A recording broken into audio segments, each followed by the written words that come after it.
Paris రుచులకి స్వాగతం.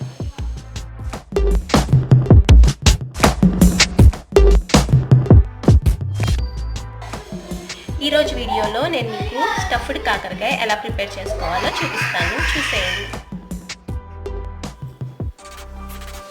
ఇలా కాకరకాయల మీద మనకి బుడుపుల్లాగా ఉంటాయి కదండి, వాటిని పీలర్ కానీ లేదంటే చాక్ కానీ యూస్ చేసుకొని స్లైట్గా తీసేసుకోవాలి, పైన తీసుకోవాలన్నమాట. తీసుకున్న తర్వాత వీటిని శుభ్రం చేసుకుందాం, కడిగేసుకుందాము.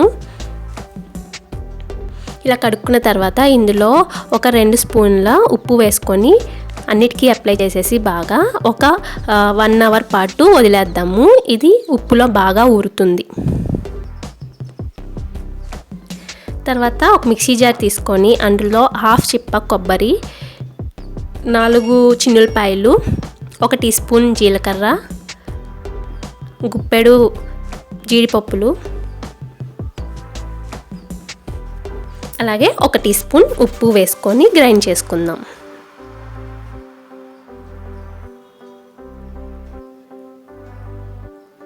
వన్ అవర్ తర్వాత మన కాకరకాయలు బాగా నానిపోయినాయండి. మనం వీటిని పిండుకోవాలి, బాగా ఎంత వీలైతే అంత గట్టిగా పిండుకోవాలి. ఈ ప్రాసెస్ కొంచెం చేతులు నొప్పి వస్తాయి, కానీ టేస్ట్ మటుకు అదిరిపోతుంది. చూసారా, వాటర్ అనేవి వస్తుంది. మనం అడిషనల్గా ఏ వాటర్ యాడ్ చేయలేదండి, నేను ఉప్పు యాడ్ చేశాను అంతే. ఆ ఉప్పులో నుంచి వాటర్ వస్తుంది. ఇలా చేయడం వల్ల కాకరకాయ చేదు అనేది తగ్గిపోతుంది.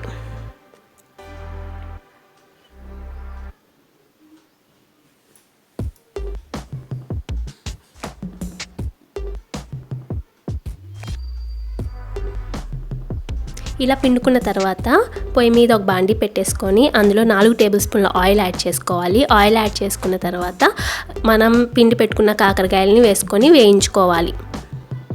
లో ఫ్లేమ్లో ఉంచుకొని వేయించుకోండి, మీడియం టు హై ఫ్లేమ్ పెట్టొద్దు. మూత పెట్టేసుకొని వేయించుకుంటే మనకి త్వరగా వేగుతాయి. ఇలా గోల్డెన్ బ్రౌన్ కలర్ వచ్చేంత వరకు, అన్ని వైపులా గోల్డెన్ బ్రౌన్ కలర్ వచ్చేంత వరకు వేయించుకోవాలి.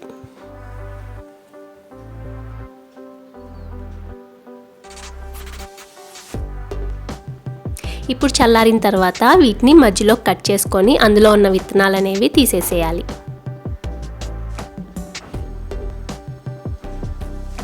చివరి వరకు కట్ చేయొద్దండి, మధ్యలో వరకు కట్ చేయండి. చివరి కూడా కట్ చేసేస్తే మనకి కాకరకాయ అనేది విడిపోతుంది, స్టఫింగ్కి కష్టమైపోతుంది.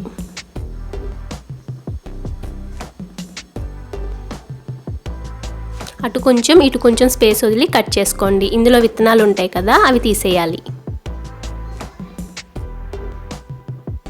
ఇలాగే మిగతా కాకరకాయల్లో విత్తనాలు కూడా తీసేసుకొని పెట్టుకోవాలి పక్కన.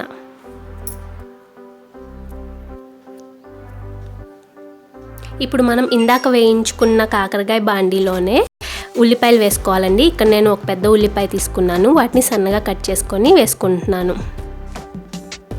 వేసుకొని లో ఫ్లేమ్లోనే చేసుకోండి ప్రాసెస్ అంతా. వేసేసుకొని మూత పెట్టేసుకుంటే మనకి ఉల్లిపాయ ముక్కలు అనేవి మెత్తగా అయిపోతాయి.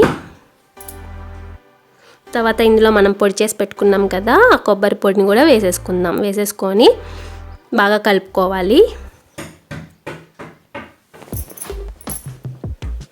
తర్వాత ఇందులో ఒక 1/2 టీ స్పూన్ పసుపు, ఇందాక మనం ఉప్పు వేసుకున్నాం కదండి కాకరకాయలో, అలాగే మనం కొబ్బరి గ్రైండ్లో కూడా వేసుకున్నాం కదా, ఇందులో చూసుకొని మీకు కావాల్సినంత యాడ్ చేసుకోండి.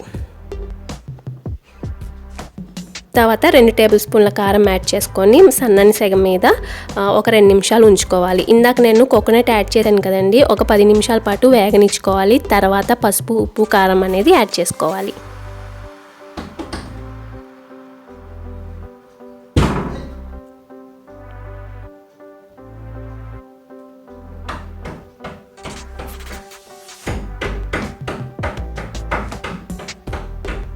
ఓ 2 నిమిషాల తర్వాత మనం స్టవ్ ఆఫ్ చేసేసుకుందాము. ఇప్పుడు మనం కట్ చేసి పెట్టుకున్న కాకరకాయల్లోకి ఈ మిశ్రమం అనేది స్టఫింగ్ చేసేసుకుందాం.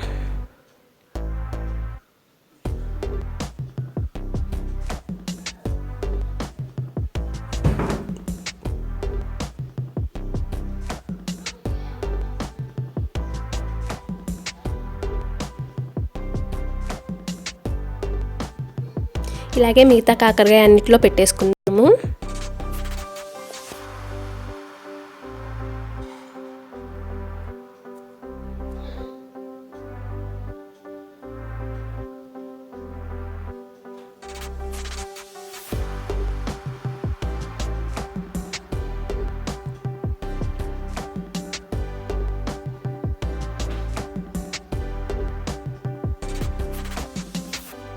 చూసారా అన్నిట్లో ఫిల్ చేసేసుకున్నాం కదా.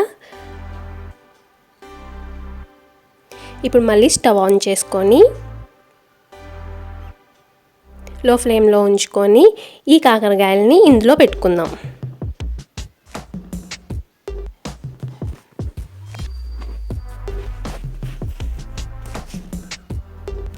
పెట్టేసుకున్న తర్వాత మూత పెట్టేసి మరొక 2 నిమిషాలు కుక్ చేసుకుందాం. తర్వాత స్టవ్ ఆఫ్ చేసేసుకుందాం.